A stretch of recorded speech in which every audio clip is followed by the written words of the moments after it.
Ahora sí, ya. Entonces, ustedes pueden ver aquí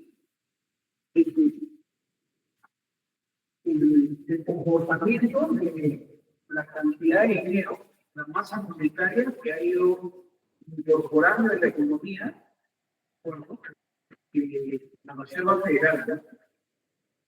Desde el año 1920, el volumen, digamos, de masa monetaria de la economía estadounidense tenía una condición, ¿no?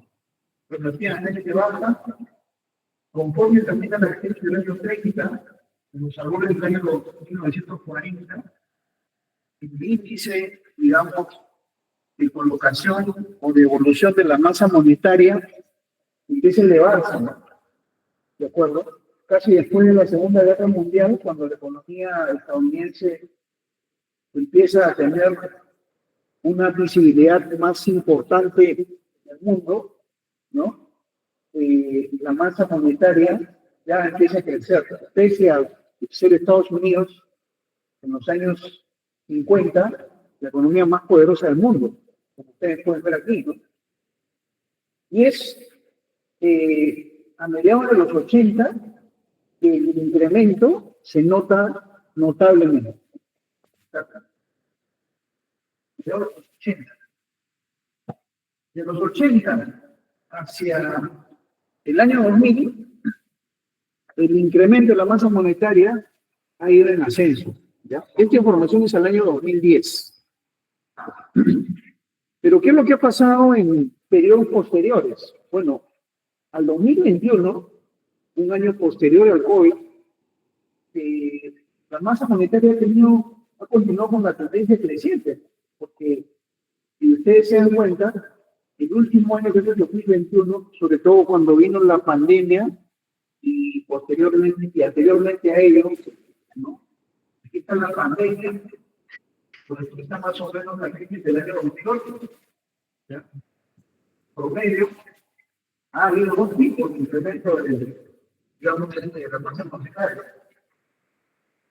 Si analizamos esa situación como otros países, visibles, económicamente hablando, como en el caso de China, bueno, China no ha sido la excepción, ¿no? China también ha tenido momentos de incremento de su masa monetaria, pero se realizó una gráfica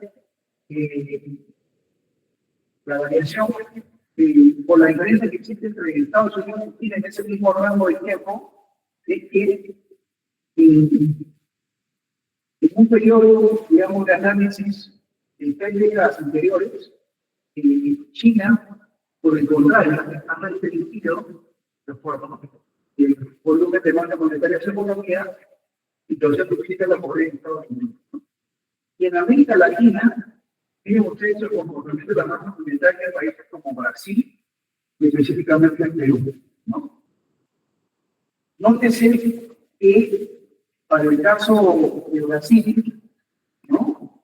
El incremento de la masa monetaria es básicamente permanente casi en los últimos 20 años, ¿no? Está. Y lo mismo en el caso de Perú. Entonces, esa condición nos hace ver un poco qué políticas monetarias y por ende qué políticas fiscales se han estado implementando a raíz de, digamos, las decisiones de la economía estadounidense en América Latina, ¿no? Muchas de ellas posiblemente han seguido patrones de comportamiento, ¿no? O modelos un tanto adecuados a las exigencias del Fondo Monetario Internacional y, lógicamente, los resultados, como por lo menos en nuestro país podemos contrastar, no han sido los mejores. Los últimos años del Perú, básicamente los últimos 20 años, que es el periodo que podríamos analizar con mayor notoriedad, dado que ustedes también han vivido en ese periodo, no han sido los mejores. Han sido años bastante, digamos, exigentes en muchos aspectos, no solamente de la economía, sino también de la sociedad, ¿no? Pero Hay otra información que de repente asusta, ¿no? Porque a nivel de cifras, si vemos un poco la expansión de la economía mundial, eh, ahí tenemos dos cosas que se pueden ver en estos dos barras, ¿no? Primero, el PBI mundial, ¿de acuerdo? 60 billones, ¿no? 60 al 2010, versus la deuda mundial, ¿no? 12 billones, ¿no? ¿De acuerdo? 12 billones. ¿Está bien? Sin embargo, en la parte inferior, o sea, 14 años después, el PBI mundial ha tenido un incremento, ¿de acuerdo?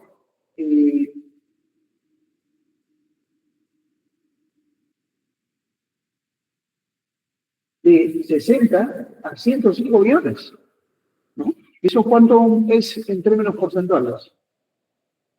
A ver, 60, diría 105 entre 60 y le resta menos uno, ¿no? ¿Cuánto? 105 entre 60 y le resta todo 1. 75%, ¿no? 75%. Y la deuda, ¿no? Ha crecido, ¿de acuerdo? En 318,4 billones. Es decir, ahora usted haga el cálculo, 318,4 entre 12. ¿Cuánto es? 318,4 entre 12 y a todo eso le resta 1, ¿no?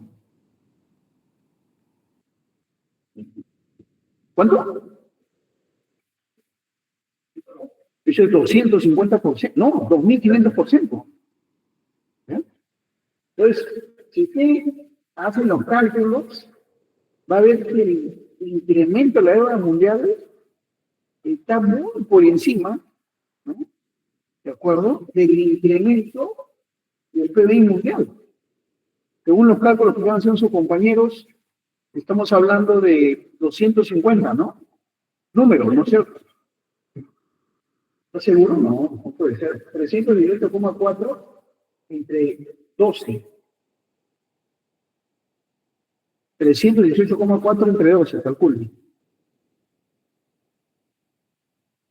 318,4 entre 12. ¿Cuánto le sale?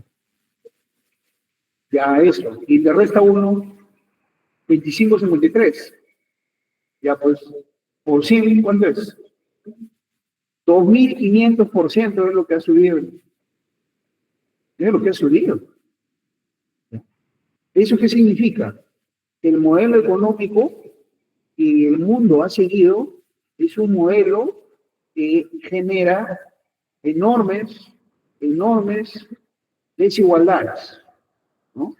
Enormes problemas de sobreendeudamiento, lo cual pone en riesgo a toda la economía. ¿Estamos? Bien.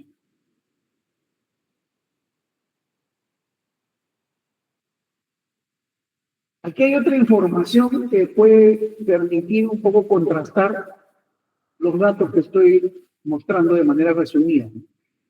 Y es la información, de acuerdo, de la base de datos mundial de deuda, ¿no? La cual es la referencia del International, ¿no? Monetary Fund, ¿no? El Fondo Monetario Internacional. El Fondo Monetario Internacional, de acuerdo, posee una base de datos en la cual se pueden ver los ratios de deuda por cada uno de los países, digamos, del mundo, ¿no? Y esa información es coherente con la información que les estoy mostrando. Entonces, ¿qué es lo que ocurre, ¿no? Bueno, resulta que la deuda, que tiene un componente privado, ¿no? Y un componente público, está en un incremento terriblemente alto, ¿no? ¿Ok? Pero más alto que en periodos anteriores, la deuda privada, ¿no? Cuando hablo de la deuda privada, hablo de la deuda que tienen no solamente las empresas privadas, sino también las personas, ¿ya? Y es que es un problema, ¿no? Creer en las expectativas, cuando las expectativas son probabilidades, posibilidades, y no necesariamente realidades, ¿ya? Un poco lo que ocurre respecto, ¿no?, a las expectativas que se están dando en términos de algunos proyectos de desarrollo, pero que son todavía expectativas y no son realidades, ¿no? Las expectativas pueden a muchas sociedades, a muchas empresas, a muchas personas, jugarles mala pasada, ¿no? Porque este es un problema, indudablemente, digamos, serio, ¿no? ¿Ya?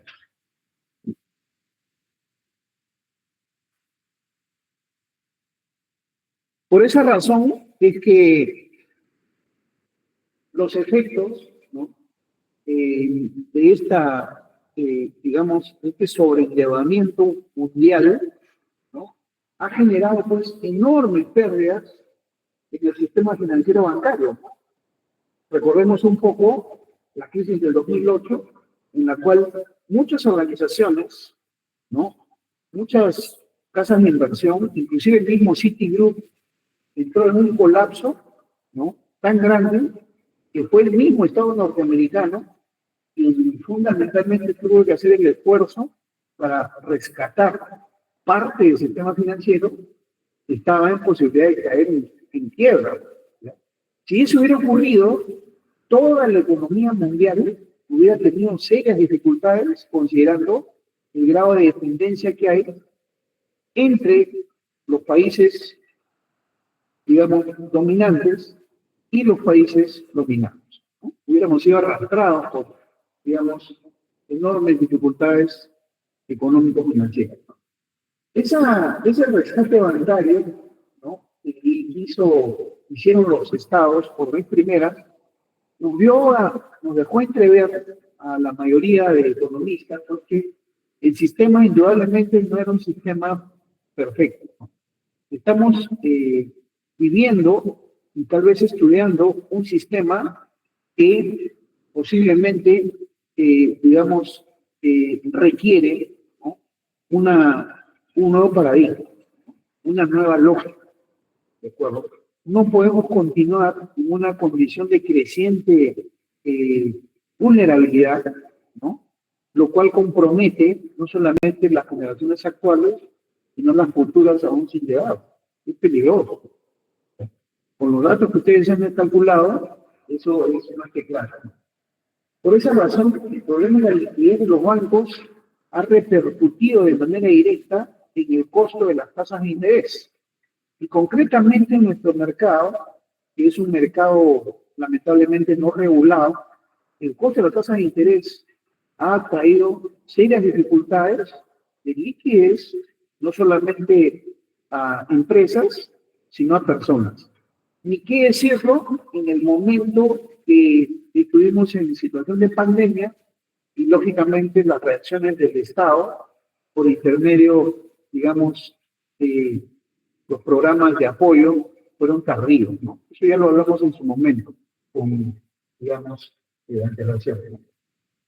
Entonces estas pérdidas que han generado enormes problemas al crecimiento económico, han obligado también a algunos estados a emitir no solamente, digamos, garantías, sino a emitir, digamos, más deuda, ¿no?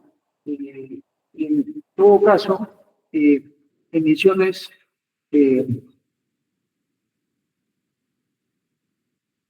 emisiones de instrumentos financieros de largo plazo, ¿de acuerdo?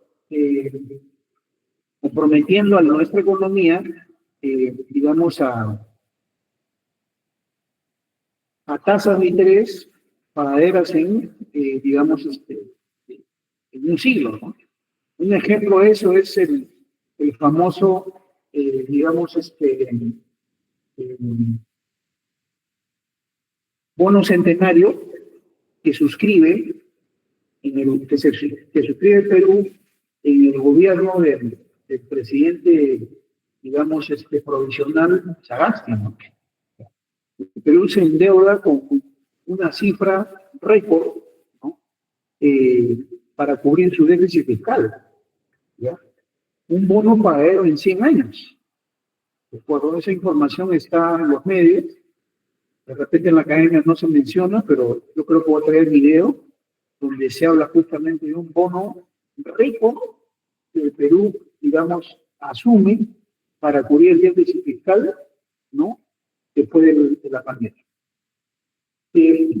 Algunos países han reestructurado estas emisiones, como es el caso de Argentina, que tenía suscrito 2 bonos centenarios mayores, y México. En el caso de nosotros, parece que la situación no se ha dado todavía por los problemas internos que hemos tenido en los últimos años. Pero ¿qué es lo que quiero decir con esto, no? Que con esas características y teniendo en cuenta la volatilidad del sistema financiero mundial, no podemos dejar de mencionar que posiblemente se avisora, ¿no? Una gran recesión, y lo que está haciendo el actual presidente de los Estados Unidos es tratar de contener dicha situación con las medidas, digamos, extremas que está tomando, sobre todo en materia, digamos, de inmigración. Entonces, este crecimiento exponencial de la deuda mundial, ¿de acuerdo?, se puede visibilizar en esta imagen. Aquí está. ¿Ya? Bueno, esto era el 2010. Al 2010, miren, el PBI mundial, más o menos es esto. PBI mundial. Y la deuda, de acuerdo, como ejemplo, la especulación financiera, es más, inclusive que la propia deuda, ¿no? Y de esta magnitud, ¿no? ¿Qué es lo que quiere decir? Lo que motiva la película es una situación de especulación que predomina capital grande. Entonces ponemos mucha expectativa a algo que no se puede ver que es nada. Y eso es lo que pone, digamos, de una situación de acceso. No solamente a salir, sino a comparando esta información que es el 2010, bueno, habría que ver qué pasa al 2024, ¿no? Porque la información al 2025 globalmente no se tiene. Yo les he dado una información al 2023. La metadata está al 2023. Usted tiene que evaluar algo de 64 años, más o menos. ¿Ya? Tiempo, data suficiente para hacer una evaluación a nivel de país, como ya indiqué, y luego a nivel sectorial, según el sector que elija. Bueno, entonces, ¿qué ocurre, no? Si observamos, ¿no? Esta gran expectativa se canaliza a través de las grandes instituciones financieras que mueven el capital mundial de toda la economía, ¿no?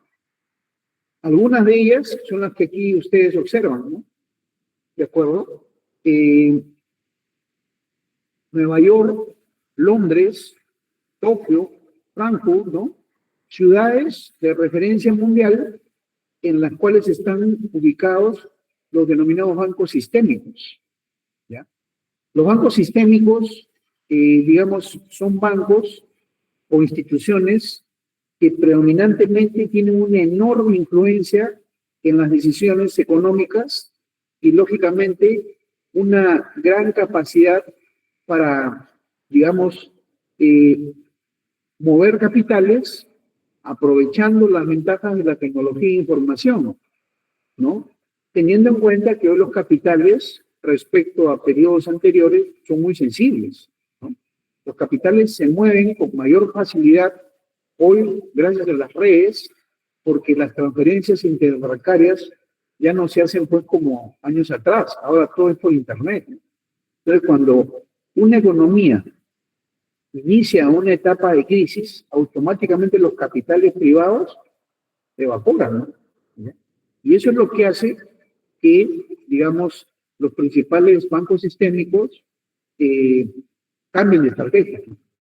Para analizar un poco la realidad de los bancos sistémicos en el mundo, y si vemos más o menos el mapa, ¿no?, mundial extendido, aquí tienen ustedes la estructura, ¿no?, de los bancos sistémicos por continente.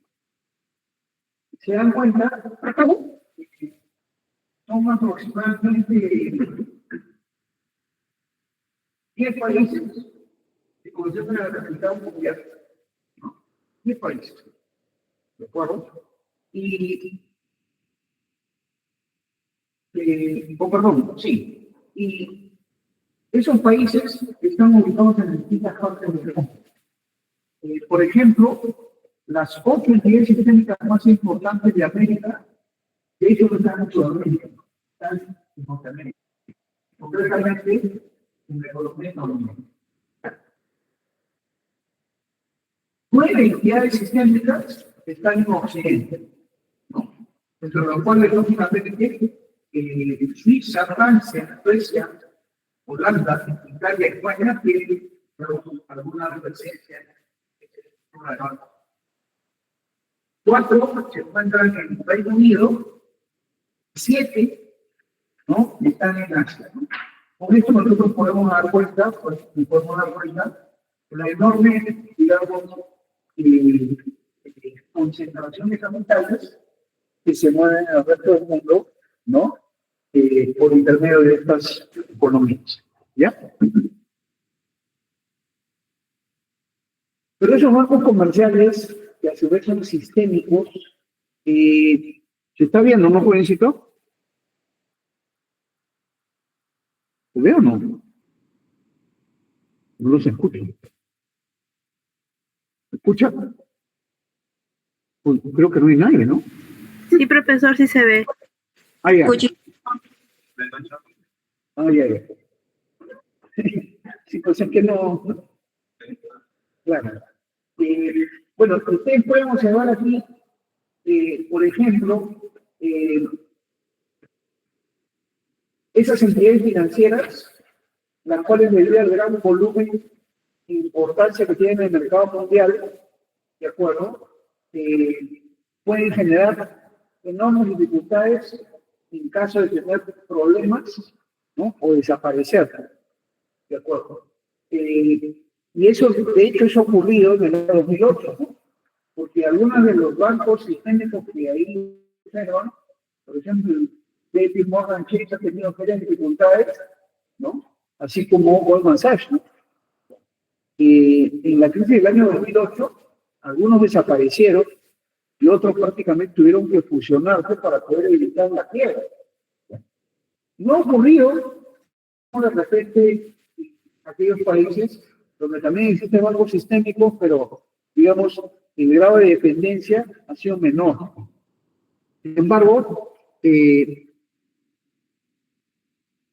ustedes se dan cuenta, ¿no?, aquí están los bancos más importantes del mundo. Miren ustedes, Japón, ¿no?, al 2010 tenía el banco Fuji. Alemania, el banco alemán, ¿no?, Deutsche, o perdón, Deutsche es el nombre de alemán, ¿no?, hay varios bancos. Ahí tienen otros bancos japoneses, ¿no?, Brasil, Estados Unidos, ¿no?, con Citigroup, JP Morgan Chase, Bank of America, también hay bancos, digamos, suizos, ingleses, ¿no? ¿De acuerdo? Ahí más o menos está el total de activos expresados en billones de dólares. Miles de billones son billones de dólares. Sin embargo, esta situación no se ha mantenido en el tiempo, ¿no? Esta situación ha evolucionado porque al 2023, miren lo que se observa, ¿no? Al 2023, digamos,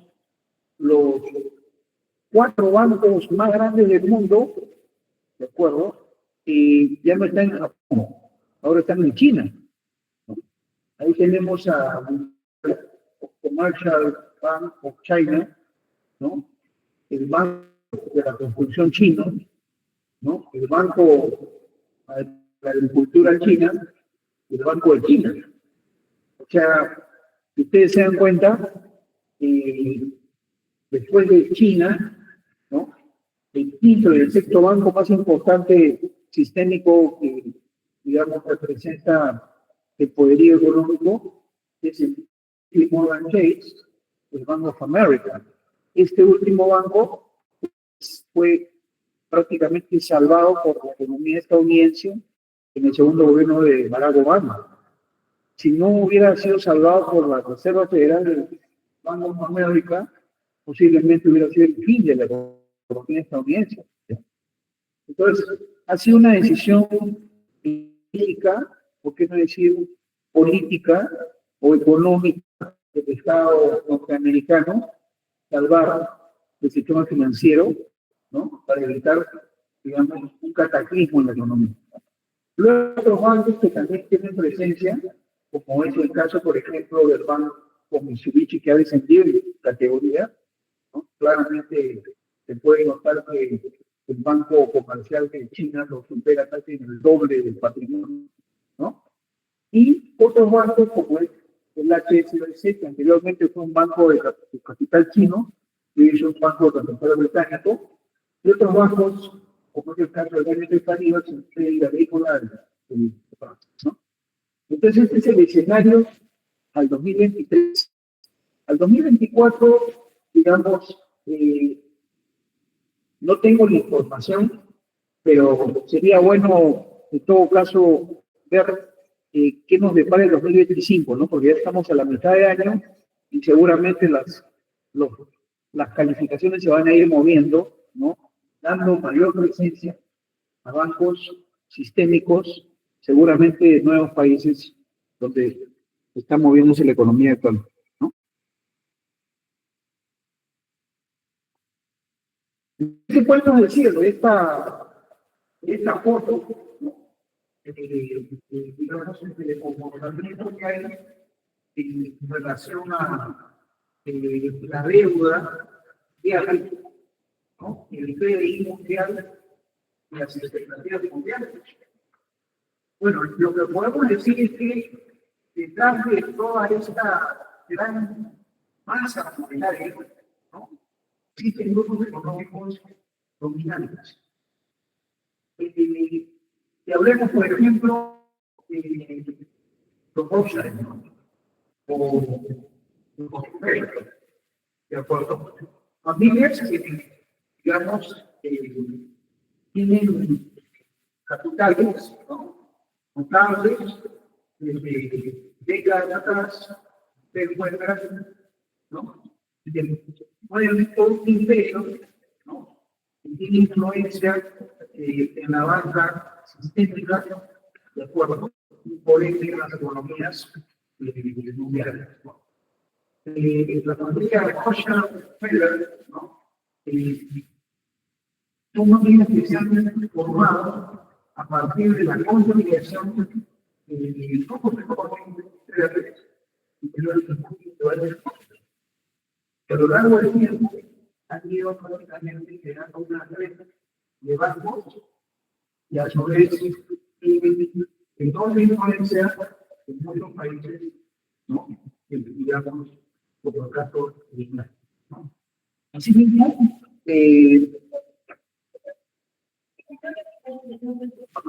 vaya. ¿Cómo?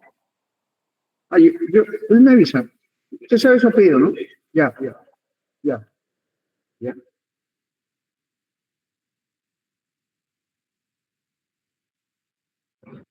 Entonces, y vemos un poco la influencia, ¿no? De la banca sistémica que estoy explicando, ¿no? Entonces, ustedes que el sistema de intervención financiera mundial ejerce una enorme, digamos, presión sobre los temas, ¿no?, de investigación nacional. Si hablamos científicamente de la comunidad, esta es la base sistémica, es la base internacional, y este es la base nacional de todo lo que es el mundo. Como ustedes saben, los países deudores tienen alto compromiso con todos los que cuando las condiciones de los internacionales son solamente de infraestructura, más grandes de los países. Los organismos paralelos, ¿cuál es la influencia que hay tanto del sistema financiero mundial, internacional, como el sistema financiero nacional, concluye, ¿no?, en la necesidad que tiene la institución Estado, ¿no?, para obtener fuentes de financiamiento, ¿de acuerdo? Y con dicha fuente de financiamiento, lógicamente, actuar en resolver los problemas económicos que hay en la sociedad. Aquí está la información oficial del diario peruano que puede, digamos, dejar en evidencia lo que ha venido ocurriendo en el Perú desde el año 2017, ¿no?, al 2024, ¿no? ¿De acuerdo? No tengo la cifra del 2025, porque lógicamente el 2025 todavía no está registrado, pero en términos reales, oficiales, ustedes pueden ver ahí lo que ha ido ocurriendo con la tasa de crecimiento poblacional versus, digamos, el presupuesto nacional. La tasa de crecimiento poblacional ha ido incrementándose en los ratios que ustedes observan, ¿no? El mayor ratio de incremento ha sido en el año 2018, con 6.32%. Y el menor ratio de incremento en el año 2023, con 0.99%. Bueno, o sea, después del COVID, la tasa de crecimiento poblacional es muy baja. En el año 2024 va a haber una mayor recuperación de 2.84%. Pero eso tiene un peso de 2.41%. Que habíamos ido en un sentido de que cuando hemos hecho, digamos, lo que estamos haciendo, 2.41% en un rango de aproximadamente 8 años. ¿De acuerdo? Más no ocurrió lo mismo en un rango, ¿no?, aproximado igual del presupuesto, porque si analizamos qué es lo que está pasando en el presupuesto, ¿no?, a nivel nacional, en el caso del Perú, el presupuesto es aproximadamente 7.84%, ¿no? O sea, en promedio, hemos tenido más presupuesto, ¿no?, como 7.84% medio que población, ¿no? Más presupuesto para menos población. De hecho, eso es evidencia que algo está pasando, ¿no?, ¿dónde está? O hay una muy mala capacidad de gestión para manejar los servicios obtenidos por las fuentes internacionales o nacionales. De hecho, hay alguien que está logrando abusiva y dañinamente a los peruanos. Y es un problema muy grave porque es como una familia, de acuerdo, los ingresos de grasa y madraza, ¿no?, teniendo en cuenta que hay muchos tiene el banco de presupuesto cada año, como ustedes habían mencionado, el tipo de nutrición del peruano, y menos población cada año. En promedio, entonces hay algo que está ocurriendo. Cuando el Estado no llega a la sociedad con la efectividad que corresponde, ahí está la respuesta. Los problemas sociales son el reflejo claro de la no efectividad del Estado respecto a la sociedad, ¿no? en consecuencia, tienes el segmento social que afecta la infancia y lógicamente la juventud, ¿no? Porque estamos creando una población, ¿de acuerdo?, con menores posibilidades de prosperar a la luz de un Estado que no está haciendo uso efectivo de su capacidad de gestión en la economía peruana, ¿ya? Si ese ejemplo lo replicamos en otras regiones de América Latina, seguramente no hay muchas diferencias, ¿no?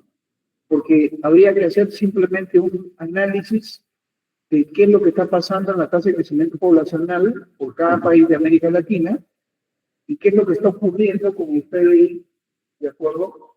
O perdón, con el presupuesto nacional anual. Y veremos que seguramente hay bastante similitud, ¿no? Entonces, este es un problema que está afectando la economía en términos regionales, ¿ya?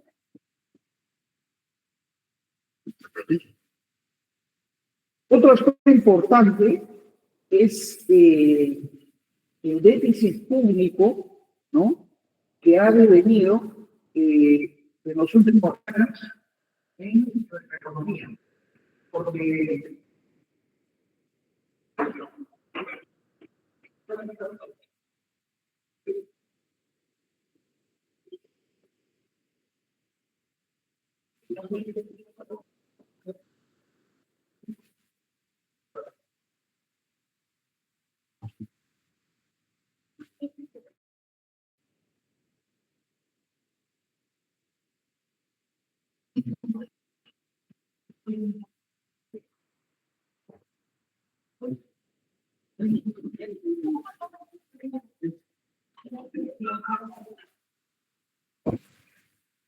entonces, con esta, ¿cómo se llama?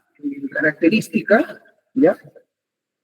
El déficit público ha aumentado, ¿no? Enormemente, y si ustedes ven, digamos, al año 2021, el Perú es un país pues, que tiene comprometido, digamos, a esa fecha, 35% del PBI tan solamente como porcentaje de deuda. O sea, algunos países dicen, bueno, están bien, porque nosotros tenemos un porcentaje de deuda expresado como porcentaje PBI mayor. Y pues, pero esa respuesta no es correcta, porque hay que tener en cuenta que la estructura productiva que nosotros tenemos no es la misma de aquellos países que tienen una mayor tasa de endeudamiento respecto a su PBI, como es el caso de Chile o Brasil. ¿Ya? No se puede comparar la estructura productiva peruana con la estructura productiva chilena, brasileña o mexicana, ¿no? Recordemos nosotros que no tenemos una economía industrializada, sino una economía fundamentalmente, ¿no?, emergente, ¿no?, con características microempresariales, ¿no? Entonces, en ese razonamiento,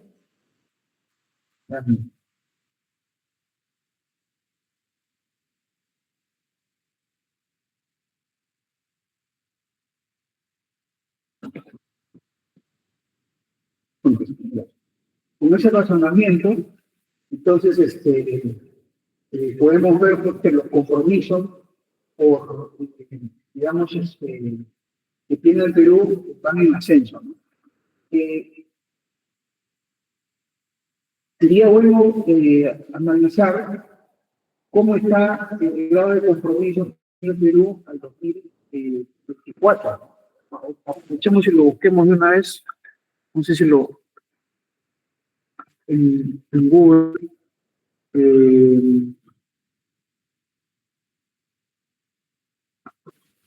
A ver.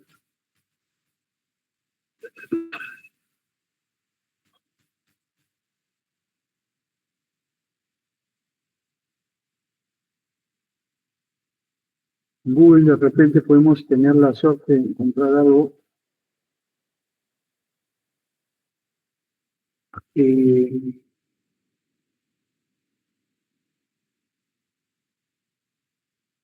Déficit público peruano, déficit público peruano, déficit público expresado como porcentaje del PBI en Perú. ¿No? Esto sería al 2024, porque lo hicimos todavía acá, ¿no? Al 2024. Ya.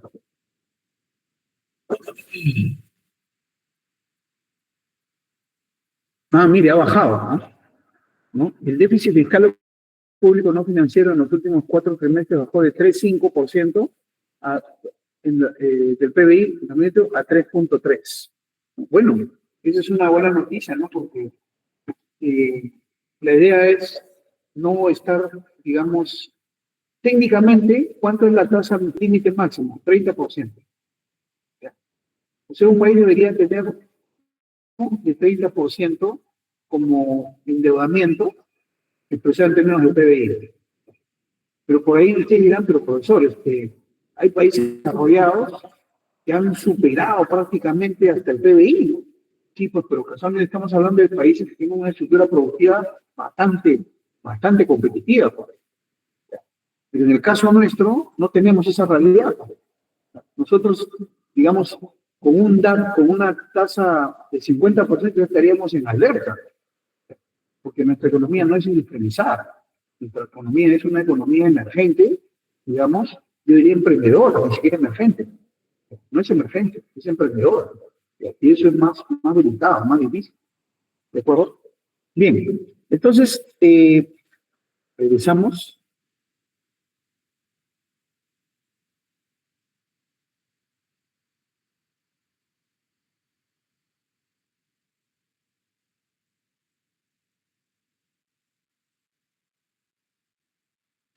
A ver.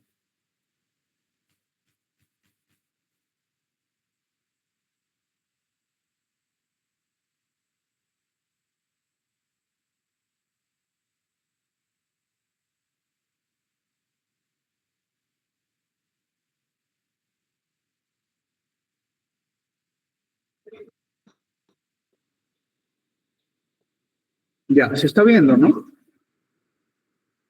Ahora, ¿qué podemos decir entonces en términos, digamos, resumidos, ¿no? La desigualdad en la distribución de los activos, ¿no?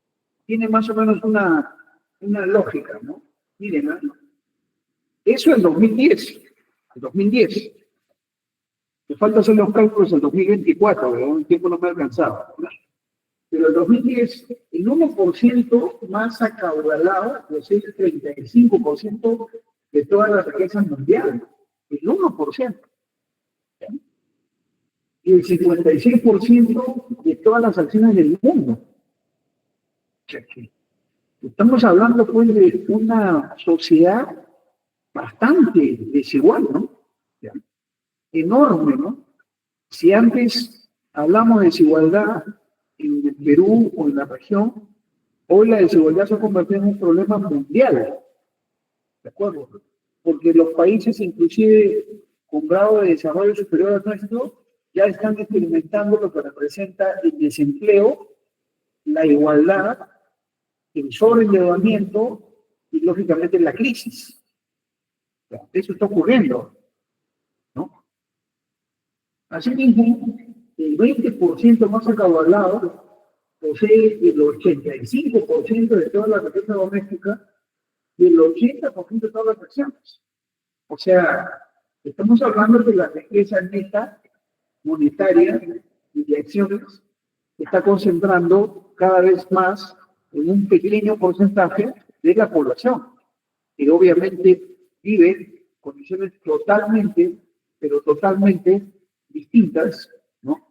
A, digamos, las actuales, ¿no? ¿Ya? Algo que podemos ver también es lo ocurrido en el año 2000 con el problema del crédito inmobiliario, que lógicamente generó un forado de deuda de 27 billones de dólares. 27 billones de dólares. Si ustedes recuerdan la gráfica o el slide anterior, ¿no? En el cual vemos la deuda, ¿no?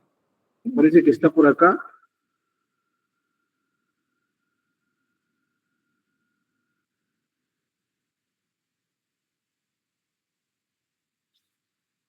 Ahí está, ¿no?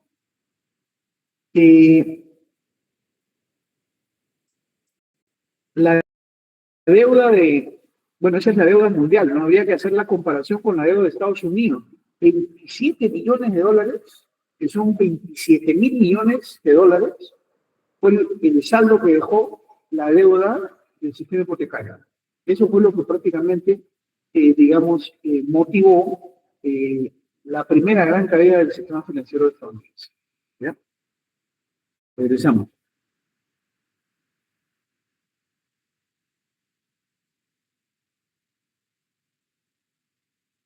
Entonces, ¿qué es lo que dicen los, digamos, economistas, ¿no? Por ejemplo, poco recurriendo a la propia escuela austríaca, Lugo, etc.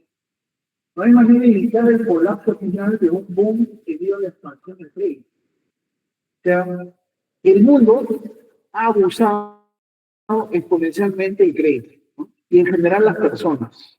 Y esa lógica consumista está destruyendo, está generando un alto grado de dependencia, sobre todo aquellas personas que, si bien es cierto, hoy tienen empleo porque están relativamente jóvenes y son empleables, pero no se dan cuenta que sus ingresos medios no necesariamente son altos.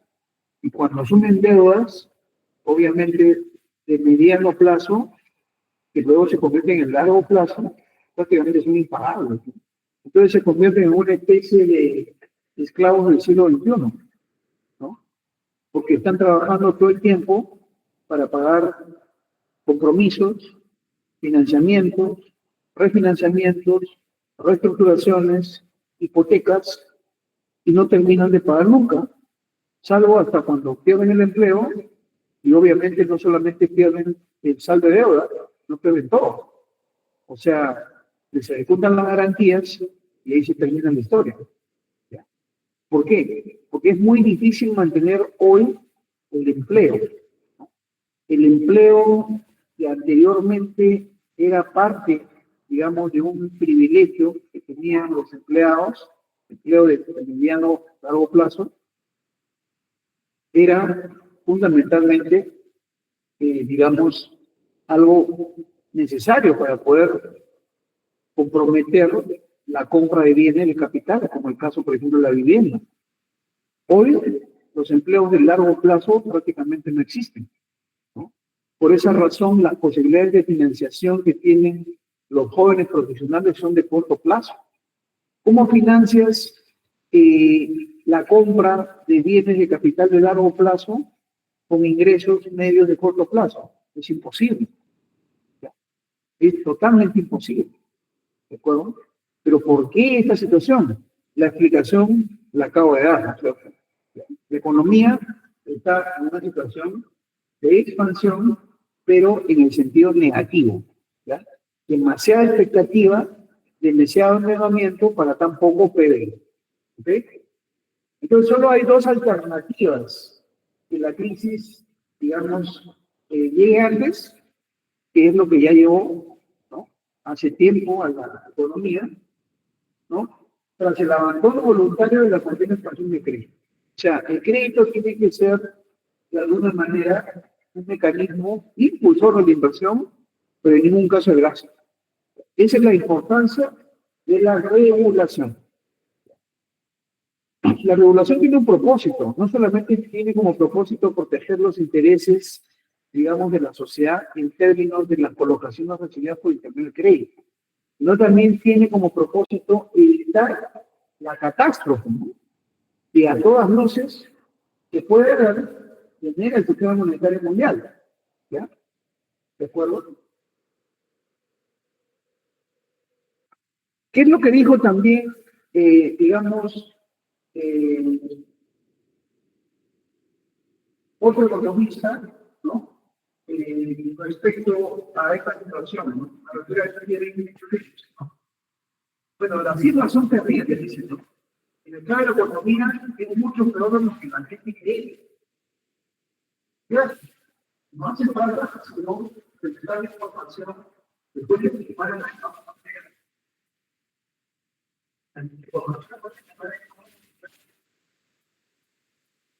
y ahí, como la gente, para darse cuenta de qué hacer, manipular. Lo que pasa es que por nosotros, actualmente no se está creando. También hemos llevado seguramente a un movimiento y no es cierto, porque tenemos que ver con actual.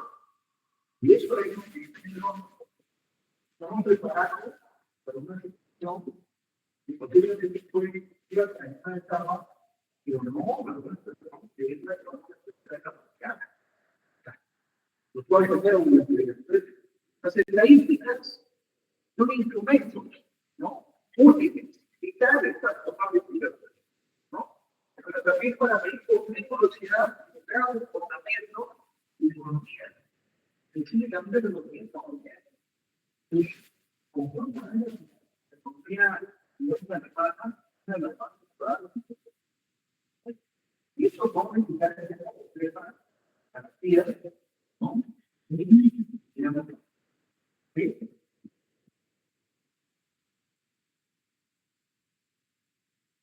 Este autor, Kevin Philip, perdón, dice que Washington ha estado embaucando a los ciudadanos y acreedores con estadísticas oficiales no necesariamente correctas, ¿no?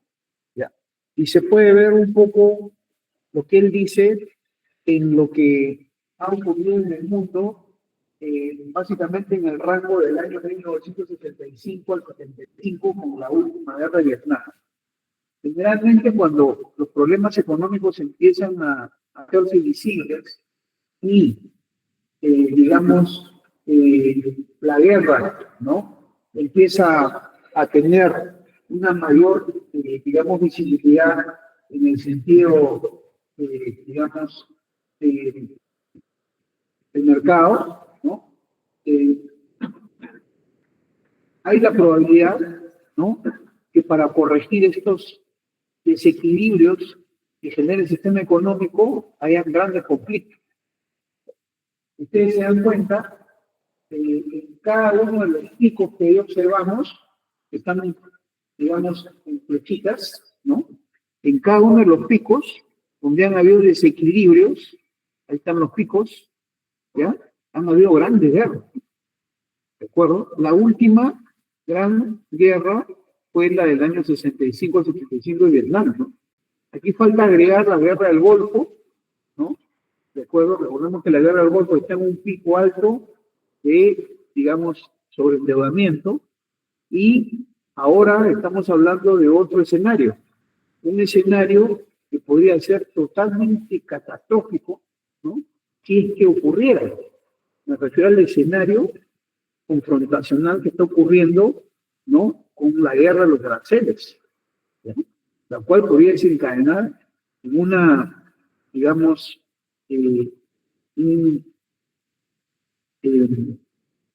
no recuerdo el término ahorita, en un Armagedón, ¿de acuerdo? En un Armagedón que podría terminar, pues, con la vida, ¿no?, y con la humanidad, ¿de acuerdo?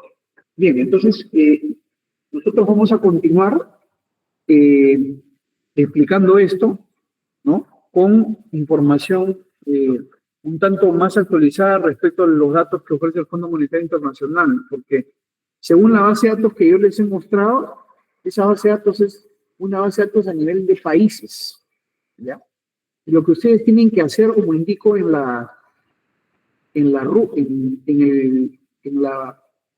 el Classroom, tienen que hacer dos tipos de análisis, ¿no? Un primer análisis, ¿no?, a nivel de país, considerando los acuerdos comerciales internacionales que hay. Ya hemos explicado eso también, cómo hacerlo, ¿ya?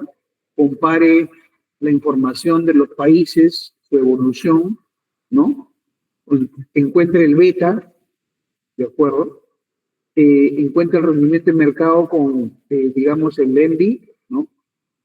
Y ahí usted podrá encontrar alguna información que le permita tener un beta, ¿no? Digamos, razonable, ¿no? O estimados según los datos reales, ¿ya? Pero una vez que ubica eso, ¿no? Va a encontrar, obviamente, aquellos países que van a estar en mayor ventaja en un acuerdo respecto de otros, ¿no? Porque en un acuerdo no todos ganan, siempre hay algunos que tienen mejores condiciones. Y después de eso, va a tener que hacer, obviamente, el análisis sectorial de aquel país que está en mejores condiciones, ¿no es cierto? ¿Sí? ¿Para qué? Para ver cuáles de los sectores son los sectores que tienen mayor interés la inversión privada. ¿Pero cuál inversión privada?